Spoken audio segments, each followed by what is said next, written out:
नमस्कार विद्यार्थियों, विद्यापीठ में सभी विद्यार्थियों का स्वागत है। आज शुरुआत करेंगे क्लास 10th का पहला चैप्टर जिसका नाम है वास्तविक संख्याएं। आइए स्टार्ट करते हैं।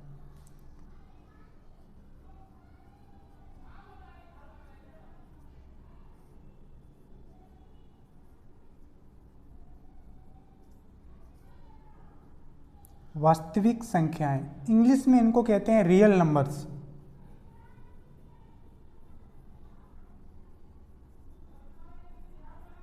रियल नंबर्स, वास्तविक संख्याओं यानी कि क्लास 10 का जो मेरा पहला चैप्टर है वो वास्तविक संख्याओं से स्टार्ट होता है और यहाँ पे मुझे वास्तविक संख्याओं यानी कि रियल नंबर से मुझे स्टार्ट करना है। तो सबसे पहले मेरा क्वेश्चन फॉर्म होता है कि वास्तविक संख्याएं होती क्या है, जो इनके बारे में मुझे पढ़ना पड़ रहा है। तो वास्तविक संख्याओं के यदि वास्तविक शब्द के शाब्दिक अर्थ पे हम जाए ना, तो वास्तविक का मतलब होता है जो चीज़ें रियल में हैं, एग्जिस्ट करती हैं, यानी कि जो हैं वाकई में चीज़ें हैं उनको कहते हैं वास्तविक। ऐसे नंबर जो वास्तव में हैं, रियल में हैं, उनको कहते हैं वास्तविक संख्या।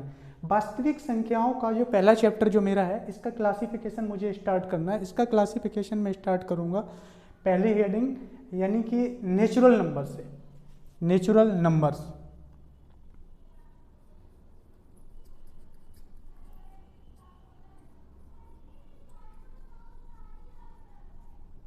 हिंदी में इनको कहते हैं प्राकृतिक संख्याएं।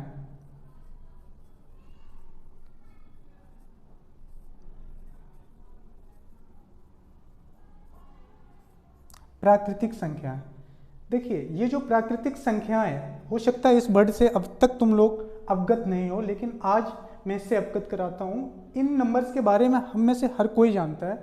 जैसे मैं गिनती की बात करूँ, जब भी गिनने की बात आती तो हमेशा स्टार्टिंग जो होती है ना, जो मेरी नेचर होता है गिनने का, वो हमेशा एक से स्टार्ट करते। जब भी गिनने की बात आती है 1 2 3 4 5 6 7 8 ऐसे डॉट डॉट डॉट डॉट आगे तक गिनते जाते हैं। ठीक है, इसी चीज़ को यदि जो मैं एक डेफिनेशन के तौर पे कहूँ तो नेचुरल नंबर के मैं शाब्दिक यानी शाब्दिक अर्थ पे जाऊँ, प्राकृतिक शब्द को मैं उठाऊँ और उसके शाब्दिक अर्थ पे जाऊँ, तो इसका अर्थ निकल के आता है जो प्रकृति ने मुझे दी है। यानी कि ऐसे नंबर्स जिनको प्रकृति ने मुझे दिए हैं उनको हम कहते हैं नेचुरल नंबर, और इनको ही हम दैनिक जीवन में गणनाओं के लिए इस्तेमाल करते हैं। ठीक है, तो इनको कैपिटल एन से डिनोट करते हैं, कैपिटल एन।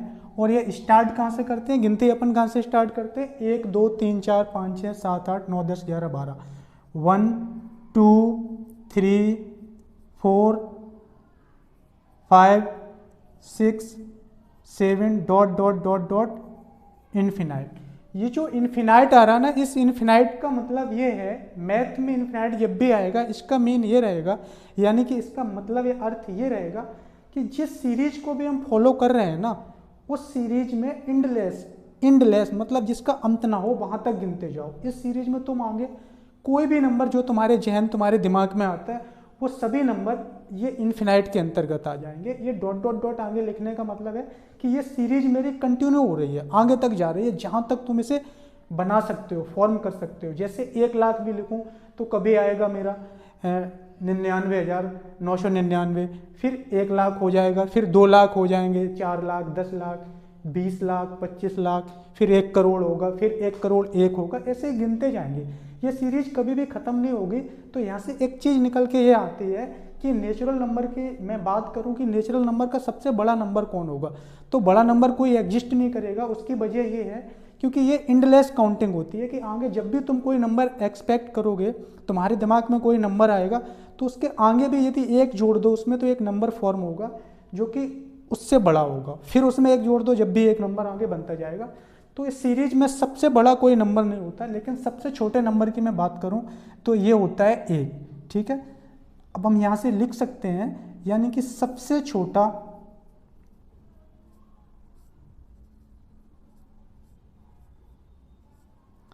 छोटा प्राकृतिक संख्या कौन सी होगी। प्राकृतिक संख्या को मैं एन से डिनोट कर रहा हूं। ठीक है, तो मैं पूरा नहीं लिखूंगा, एन लिख दे रहा हूं। एन कौन सी होगी, 1 होगी। ठीक है, वो सबसे बड़ा एग्जिस्ट नहीं करेगा। अब हमें ये तो पता चल गया कि प्राकृतिक संख्याएं क्या होती हैं। अब आगे मुझे पढ़ना है दूसरा जो नंबर है वो है पूर्ण संख्याएं।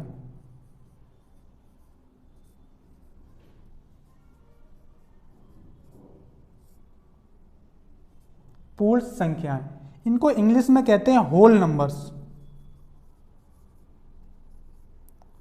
नंबर्स को मैं आगे NO से लिखूंगा, उसके आगे डॉट लगा दूंगा, आगे नहीं लिखूंगा मैं, नंबर्स, ठीक है। पूर्ण संख्याएं, पूर्ण संख्याओं की बात हम करते हैं तो सबसे पहले इसके बेसिक पे जाते हैं कि ये पूर्ण जो शब्द क्यों आया, लिखने की वजह क्या थी। देखिए पूर्ण का मतलब होता है पूरी हो जाना, कोई चीज़ पूरी हो जाना। यदि वो अधूरी रही होगी जब भी तो इन्होंने ये पूर्ण लिखा। जब तक ये नेचुरल नंबर थे इसमें जीरो कभी नहीं आ रहा था अपना, यानी जीरो से स्टार्ट नहीं हुआ था। यानी कि आर्यभट्ट ने जब जीरो की खोज की है ये बाद में हुई है, उससे पहले के ये नेचुरल नंबर जिनको हम इस्तेमाल करते थे काउंटिंग में, इनको कहते हैं हम प्राकृतिक संख्या। जब जीरो की खोज हुई ना उसके बाद में मेरे नंबर्स कंप्लीट हुए। कंप्लीट कैसे हुए मैं बताता हूँ तुम्हें। जैसे टोकरी में 5 आम रखे हैं तो तुमने घर में किसी को बोला कि आम ला दो, तो वो पूरा 5 लेके आ गया, उसमें कुछ नहीं बचा। फिर तुमने किसी दूसरे सदस्य को, फैमिली मेंबर्स को बोला कि उस टोकरी में कुछ आम है लेके आ जाओ, वो जाएगा और क्या बोलेगा, इसमें कोई भी आम नहीं है या कुछ भी नहीं है।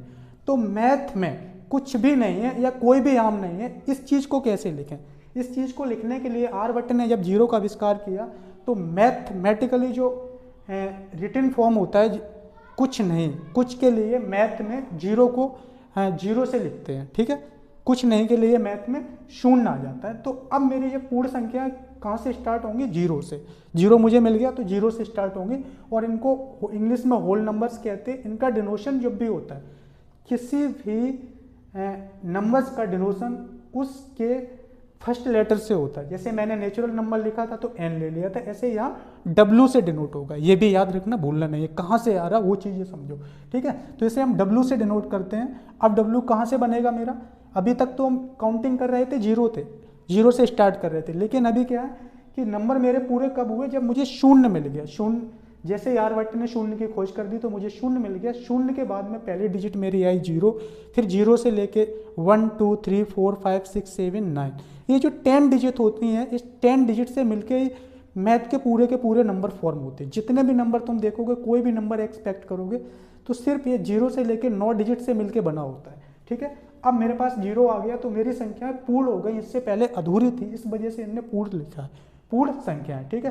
तो पूर्ण संख्याएं कहाँ से हुई, जीरो से स्टार्ट होंगी। 0 1 2 3 4 5 डॉट डॉट डॉट डॉट कहाँ तक जाएंगे, इन्फिनाइट। ये इन्फिनाइट वही है जो मैंने अभी बताया था। ये सीरीज बस अब आगे कंटिन्यू होती रहेगी, इंडलेस, जहाँ तक तुम गिन सकते हो, ठीक है। ये जो है ना मेरा, अब हम यहाँ से एक चीज़ देखेंगे कि सर ये तो मेरा नेचुरल नंबर था और ये जीरो है। अब जो पूर्ण संख्याएं यानी होल नंबर्स की परिभाषा, डेफिनेशंस क्या बनेगी, उसकी परिभाषा ये बनेगी, शून्य और प्राकृतिक संख्याओं के समुच्चय, यानी कि इंग्लिश में कहते हैं सेट। शून्य और प्राकृतिक संख्याओं के समुच्चय को पूर्ण संख्याएं कहते हैं, होल नंबर्स कहते हैं। यहाँ से परिभाषा भी समझ आ गई, ठीक है। इसकी कॉन्सेप्ट भी देख ली कहाँ से ये आया। अब मैं बात करूँ ना, जैसे मैंने इसमें बात की थी कि सबसे छोटा जो है ना नेचुरल नंबर यानी कि प्राकृतिक संख्या कौन सी होती, तो मैंने बोल दिया 1, क्योंकि 1 से मैंने स्टार्ट किया था। ऐसे ही पूर्ण संख्याओं में बात करूं कि सबसे छोटी पूर्ण संख्या कौन सी होगी, तो सबसे पहले मुझे जानना पड़ेगा कि मैंने पूर्ण संख्याओं की स्टार्टिंग कहाँ से की है। पूर्ण संख्याओं को मैंने काउंट करना शुरू किया शून्य से, तो सबसे पहली यानी कि जो पहली होगी वही सबसे छोटी होगी। तो शून्य जो है ना मेरा सबसे छोटा पूर्ण संख्या होगी। तो हम क्या लिखेंगे, सबसे छोटी पूर्ण संख्या, इंग्लिश में से बोलेंगे स्मॉलेस्ट होल नंबर, क्या होगा, वो होगा मेरा जीरो। और मैं सबसे बड़े की बात करूं तो सबसे बड़ा इसमें जो है एग्जिस्ट नहीं करेगा, यानी नहीं बनेगा। उसकी वजह यही है कि मैं कोई सा भी नंबर इस सीरीज में आगे ले लूं तो उसके आगे भी एक जोड़ दो तो एक नंबर फॉर्म हो जाएगा। तो ये सिलसिला जो है ना मेरा कभी खत्म नहीं होगा। इस वजह से सबसे बड़ा नंबर इसमें एग्जिस्ट कर ही नहीं सकता, ठीक है। अब मुझे इसके बाद में पढ़ना है पूर्णांक।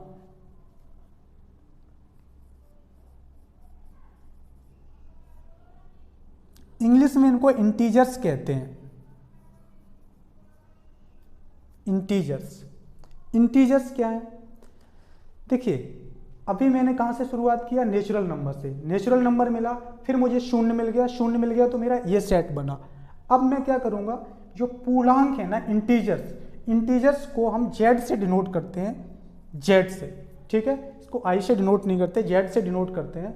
और इसकी जो सीरीज फॉर्म होती है वो होती है, ये मैं होल नंबर्स ले लूँ, होल नंबर्स और ऋणात्मक प्राकृतिक संख्याओं के समुच्चय को हम पूर्णांक कहते हैं। क्या बोला मैंने, फिर से समझिए कि होल नंबर्स यानी कि पूर्ण संख्या और ऋणात्मक प्राकृतिक संख्याओं के समुच्चय को हम पूर्णांक कहते हैं। तो कैसे लिखेंगे, देखिए सबसे पहले मेरा होल नंबर मैंने लिख दिया 0, 1, 2, 3, 4, 5 dot dot dot dot dot कहाँ तक, इन्फिनाइट तक जा रहे हैं। ऐसे अब मैंने बोला कि ऋणात्मक प्राकृतिक संख्याओं, ये तो मेरा हो गया कौन सा, पूर्ण संख्या और ऋणात्मक प्राकृतिक संख्याओं के समुच्चय को हम पूर्णांक कहते हैं। तो अब जो नेचुरल नंबर मेरे लिखे हैं इनका मुझे ऋणात्मक नंबर लिखना है। तो ऋणात्मक नंबर कैसे लिखेंगे, 1 का ऋणात्मक -1, यानी कि माइनस उनके पहले लगा दो। किसी भी नंबर का ऋणात्मक लिखना हो तो उसके आगे माइनस साइन लगा दो, वो ऋणात्मक हो गया, ठीक है। ऐसे फिर -2, फिर -3, फिर -4, फिर -5, ये dot dot dot dot dot dot, ये सिलसिला कहाँ तक जाएगा, माइनस के इन्फिनाइट तक, ठीक है। तो ये जो मेरा बन रहा है ना, एक ये बन गया, ठीक है। दूसरा मेरा एक ये सेट बना, ये दूसरा ये सेट बना। इसे मैं 2 टुकड़ों में बांट दे रहा हूँ। देखिए इसे मैं सिर्फ यहाँ तक रखूँ तो ये क्या हो जाएगा, इसे तुम देख के बता सकते हो कि मैंने पहली डेफिनेशंस में ये पढ़ा था नेचुरल नंबर में, कि ये जो सेट मेरा फॉर्म हो रहा 1 से आगे का, ये एक नेचुरल नंबर का सेट है, ठीक है। इनको हम प्राकृतिक संख्याएं कहते हैं। तो यहाँ से हम ये भी कह सकते हैं धनात्मक प्राकृतिक संख्याएं, ऋणात्मक प्राकृतिक संख्या तथा शून्य के समुच्चय को हम पूर्णांक कहते हैं। इस तरीके से भी कह सकते हैं, ठीक है। इन 2 डेफिनेशंस में से कोई डेफिनेशंस लिख के आ जाना, कोई तकलीफ की बात नहीं, यहाँ से पूरा का पूरा अंक मिलेगा तुम्हें, ठीक है। अब 0 की बात करते हैं, 0 के बारे में लिखते हैं। ये देख के तुम्हें एक चीज़ समझ आ रही है कि सर तुमने ये तो बोल दिया कि ये पॉजिटिव इंटीजर हो गए, यानी कि इस साइड के जो संख्याएं हो गई तो मेरा कौन सी हो जाएंगी, उनको हम ये भी कह सकते हैं धनात्मक पूर्णांक। ये वाले देखिए ये प्लस में जा रहे हैं, धनात्मक पूर्णांक। इसी तरीके से ये माइनस में लिखे तो इनको हम क्या बोलेंगे, ऋणात्मक पूर्णांक। अब शून्य इसमें से बच रहा है। अब तुम में से कोई बोलेगा कि सर शून्य को तो हमने कैटेगराइज किया ही नहीं, शून्य का क्लासिफिकेशन ही नहीं किया। तो शून्य के बारे में बताता हूँ। ये एमसीक्यू यानी बहुविकल्पी क्वेश्चन के तौर पे कई बार पूछा जाता है, तुम्हारी एग्जाम्स में आता भी रहता है कि शून्य जो है ना, उसे यहाँ पे स्पेशली लिख देता हूँ मैं, शून्य ना तो धनात्मक पूर्णांक है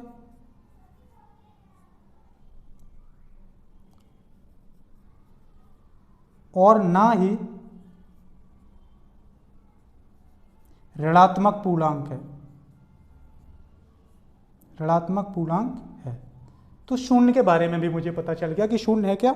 शून्य जो है ना, क्योंकि एक न्यूट्रल का काम करता है, ना पॉजिटिव की कैटेगरी में आता है ना निगेटिव की कैटेगरी में आता है, ये अपने आप को न्यूट्रल रखता है, ये सेपरेट कर देता है, इधर वाले अलग इधर वाले अलग। यानी हम जब भी नेचुरल नंबर्स इंटीजर्स लिखेंगे तो इंटीजर्स में शून्य के राइट हैंड साइड पे जो नंबर पढ़ेंगे उनको हम बोलेंगे पॉजिटिव इंटीजर्स, और इस साइड के जो नंबर्स पढ़ेंगे उनको बोलेंगे नेगेटिव इंटीजर्स, ठीक है। अब मुझे इसका जो है ना सब क्लासिफिकेशन, यानी कि फिर से मुझे बांटना है इसे कैसे बांट के लिखेंगे, देखिए। अब यहाँ से हम स्टार्ट करेंगे सबसे पहले सम संख्या और विषम संख्या। अब सम संख्या की परिभाषा पे मैं जाऊं, सम संख्या इंग्लिश में इनको कहते हैं इवन नंबर, इवन नंबर्स क्या होते हैं, यदि किसी नंबर को मैथ की लैंग्वेज में लिख रहा हूं, देखिए पहले मैं तुम्हें डिफाइन कर दूं, यदि किसी नंबर को 2 से भाग दो और वो पूरा पूरा कट जाए, यानी कि शेषफल शून्य बचे, शेषफल कुछ भी ना बचे, शून्य बचे, तो ऐसे नंबर्स को हम बोलेंगे कि वो संख्या है ना वो सम संख्या होगी, ठीक है। यानी कि n मैथ की लैंग्वेज में लिख रहा हूँ एन कोई ये नंबर है, एन बोले तो नेचुरल नंबर है, ठीक है, कोई नंबर है, एन के अंतर्गत ये भी आ सकते हैं, इंटीजर्स भी आ सकते हैं। मैं n1 लिख रहा हूँ, ठीक है, इसे n1/2, n1/2 कर रहा हूँ, तो बराबर जो है ना यहाँ पे क्या होना चाहिए, शेषफल शून्य होना चाहिए, शेषफल शून्य हो, ठीक है। तो जो सम संख्या की परिभाषा ये आ गई कि किसी नंबर को हम 2 से डिवाइड करें और शेषफल शून्य हो जाए, यानी कि शेषफल शून्य कब होगा, जब वो नंबर कंप्लीटली डिविजिबल हो। कंप्लीटली डिविजिबल का मतलब पूर्णतया विभाजित हो, ठीक है, जब भी उस संख्या को हम बोलेंगे, जब भी उसमें रिमाइंडर 0 बचेगा, और ऐसे संख्या को हम बोलेंगे इवन नंबर। अब देखिए इंटीजर्स को मैं इवन नंबर की कैटेगरी में लिख रहा हूँ। मैं कैसे लिखूंगा, देखिए यहां से स्टार्ट करते हैं, -∞, dot dot dot dot dot, ठीक है। फिर मैंने 2 से डिविजिबल 4 है, 5 नहीं है, 5 को मैंने छोड़ दिया। इसके आगे इधर जाऊं तो 6 भी होगा, 8 भी होगा माइनस का, तो मैं 4 से लिख रहा हूं क्योंकि इतनी बड़ी सीरीज को इसमें मैं लिख नहीं सकता हूं, तो डिनोट करने के लिए मैं खाली तुम्हें बता रहा हूं। तो -4, फिर -2। देखिए जो सम संख्याएं होती हैं ना, वो हमेशा 2 के अंतराल से होती हैं। सम या इवन यानी सम संख्याओं का जो गैप होता है 2 के अंतराल से होता है। जैसे 2 लिखोगे और 4 लिखोगे, दोनों सम संख्याएं हैं, तो उसमें अंतर देखोगे तो 2 का अंतर है, ठीक है। तो 4 में प्लस का 2 जोड़ोगे -2 हुआ, फिर इसमें +2 जोड़ोगे तो क्या आएगा, 0 आएगा, 0 के बाद 2 आएगा, फिर 4 आएगा, फिर dot dot dot dot dot कहाँ तक जाएगा, ये इन्फिनाइट तक। ये जो सीरीज मेरी फॉर्म हो रही है, ये सम संख्याओं की सीरीज फॉर्म हो गई है, ठीक है। अब ऐसे इसी का क्लासिफिकेशन में ऑड नंबर के तौर पे करूं, यानी कि विषम संख्या। विषम संख्याएं वे संख्याएं होती हैं जिनमें 2 से भाग पूर्णतया ना जाए, यानी कि कुछ रिमाइंडर बचे, ठीक है। सम और विषम संख्याओं की डेफिनेशन सिर्फ इतनी है, सम संख्याओं की डेफिनेशन को मैंने अभी पढ़ाई है, यानी परिभाषा, कि वे नंबर्स जिनको 2 से विभाजित किया जा सके, यानी कि रिमाइंडर 0 बचे, उनको हम कहते हैं सम संख्याएं। फिर विषम संख्या, इसका जस्ट उल्टा होता है, जो बची हुई संख्या है, यानी कि जो 2 से विभक्त ना हो, यानी कि 2 से ना कटे, ठीक है।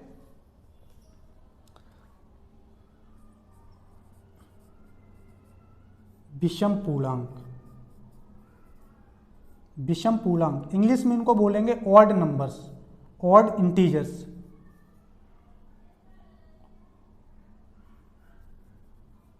ऑड इंटीजर्स, ऑड इंटीजर्स में लिखूं, ठीक है।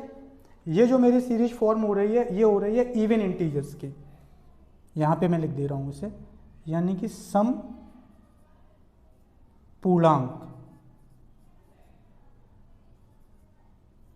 ये सम पूर्णांक की सीरीज है। अब विषम पूर्णांक, विषम, ये वाली जो मेरी सीरीज थी ना इंटीजर्स यानी कि पूर्णांक की, उसमें सम संख्याएं मैंने निकाल दी, ठीक है। यानी वे नंबर्स मैंने अलग छांट दिए, शॉर्ट कर दिए, जो 2 से विभक्त हो रहे थे या 2 से कट रहे थे। अब मेरे पास वो नंबर बचेंगे जो 2 से नहीं कटेंगे, तो कैसे लिखेंगे उनको, देखिए माइनस से स्टार्ट करेंगे, -∞, डॉट डॉट डॉट, -3, ठीक है,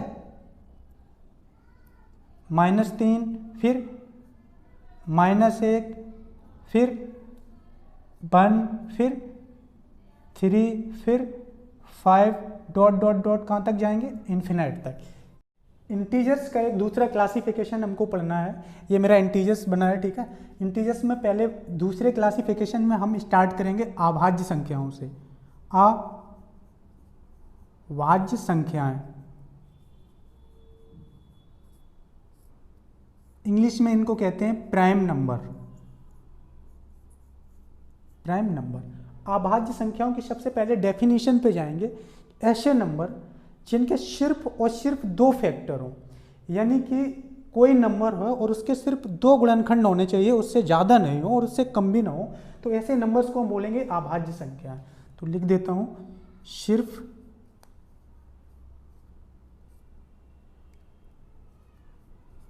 2 गुणनखंड,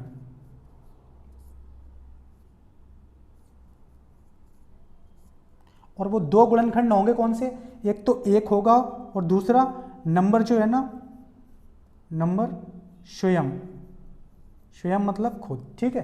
तो अब देखिए मैं अपने इंटीजर्स पे जा रहा हूँ, एक को मैं उठाऊँ, एक से शुरुआत करता हूँ, तो एक क्या मेरा प्राइम नंबर में आएगा?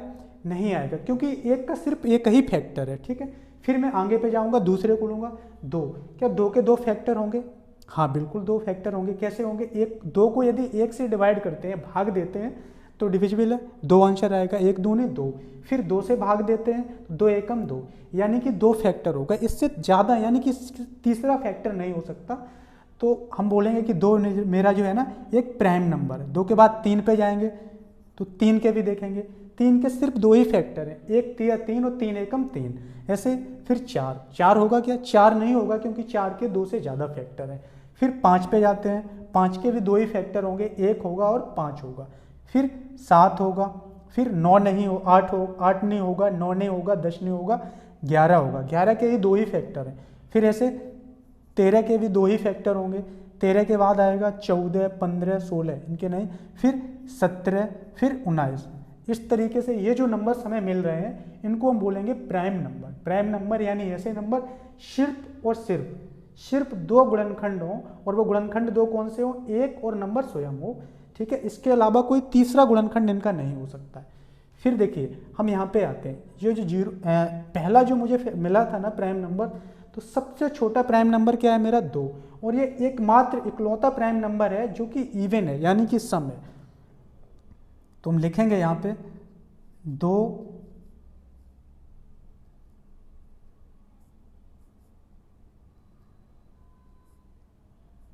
सबसे छोटा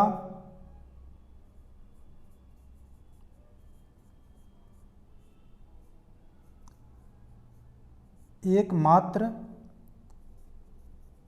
सम अभाज्य संख्या, अभाज्य संख्या है, ठीक है। दो है ना, सबसे छोटा भी है, यहाँ सबसे छोटा भी है, और एकमात्र, यहाँ देखो एक ही लाइन में मैंने दो चीज़ों को कवर किया है, सबसे छोटा भी है और एकमात्र सम जो है, एकमात्र शम यानी कि इवन नंबर है, ठीक है। तो दो ही सिर्फ एकमात्र ऐसा जो है मेरा प्राइम नंबर जो इवन है, उसके अलावा जितने भी प्राइम नंबर हैं वो सभी ऑड है, ठीक है। ये चीज़ कंफर्म हो गई। अब आगे मुझे पढ़ना है इसमें भाज्य संख्याएं, भाज्य संख्याएं, इंग्लिश में इनको कहते हैं composite number. Composite number, composite number क्या होंगे? जो अभाज्य संख्याएं थी, अभाज्य संख्याओं का जस्ट उल्टा होता है कि ऐसे नंबर जिनके दो से अधिक फैक्टर हो। कितने फैक्टर हो? दो से अधिक फैक्टर हो, तो उनको हम कहेंगे कि वो भाज्य संख्या है।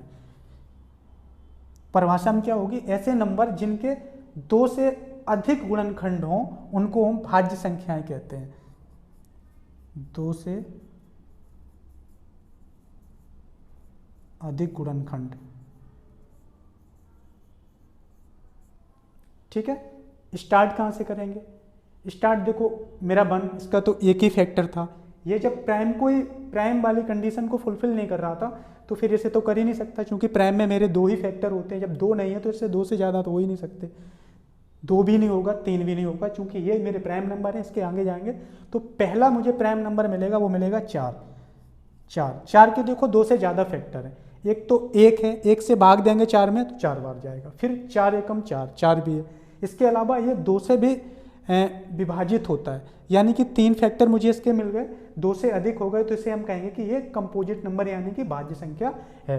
चार के बाद छः, छः के भी देखो कितने फैक्टर होंगे, एक तो एक होगा, फिर छः होगा, उसके अलावा दो और तीन भी होंगे, फिर आठ, आठ के बाद नौ, के बाद 10, फिर 12। इस तरीके से ये जो नंबर हम मिल रहे हैं इनको हम बोलेंगे भाज्य संख्याएं। इसके अलावा मुझे पढ़ना है को प्राइम नंबर।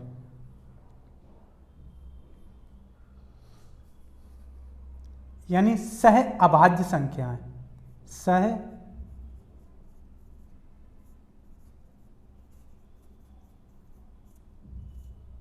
इंग्लिश में इनको कहते हैं को प्राइम नंबर।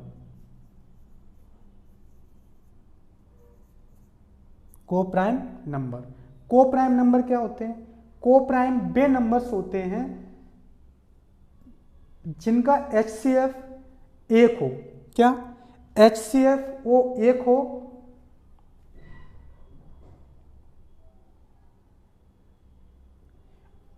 और अभाज्य संख्याओं के कोई से भी, ये जो भाज्य संख्याओं की अपनी सीरीज बन रही थी अभाज्य संख्याओं की, ये अभाज्य संख्याओं में से कोई से भी दो नंबर ले लो, उनका HCF एक ही रहेगा, ठीक है, क्योंकि इनमें कुछ भी कॉमन नहीं है तो HCF क्या होगा, एक। यानी हम बोलेंगे मासा पा इनका क्या होगा, मा सा और पा हमेशा एक आएगा, माशापा एक के बराबर होगा। इस तरीके के जो प्राइम नंबर्स होंगे, ठीक है, उनको हम बोलेंगे को प्राइम नंबर। जैसे 2 और 3, दो नंबर मैंने लिए, पहला एक पेयर बना 2 और 3 का, फिर 3 3 5, 3 5 भी हो गया, फिर 5 7। देखो इनमें कुछ भी कॉमन नहीं है और ये प्राइम नंबर है, ठीक है। प्राइम नंबर के क्या है, ये सह अभाज्य संख्याएं वे हैं, प्राइम नंबर्स के वे पेयर हैं जिनमें कुछ भी कॉमन नहीं है, ठीक है। यहाँ तक क्लियर। तो आज की क्लास हम यहीं पे एंड करते हैं।